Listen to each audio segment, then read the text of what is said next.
ইনকালাব মঞ্চের নেতা জনাব ওসমান হাদি, তাকে গুলি করা হয়েছে, তার উপরে গুলিবর্ষণ করা হয়েছে। আমরা কিছুদিন আগে দেখেছি চট্টগ্রামে একইভাবে আমাদের আরেক প্রার্থীকে গুলি করা হয়েছিল।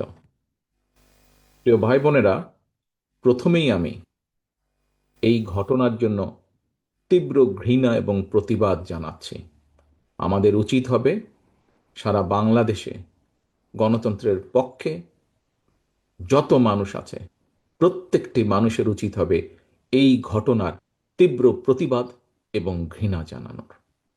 আসো, আমাদের আজকের এই অনুষ্ঠান থেকে আমরা এই ঘটনার প্রতি তীব্র ঘৃণা এবং প্রতিবাদ জানাই এবং একই সাথে বিএনপি এবং ছাত্র দলের দায়িত্বশীল একজন কর্মী হিসাবে আমাদের দায়িত্ব হবে প্রশাসনকে, যারা এই ঘটনার সুষ্ঠু তদন্ত করবে, তাদেরকে আমাদের অবস্থান থেকে সহযোগিতা করার কোনো স্কোপ সুযোগ যদি থাকে, আমরা আমাদের সর্বোচ্চ সহযোগিতা করব, যাতে করে তারা প্রকৃত যে দোষী ব্যক্তি তাদেরকে খুঁজে বের করে দেশের আইন অনুযায়ী তাদেরকে শাস্তি প্রদান করতে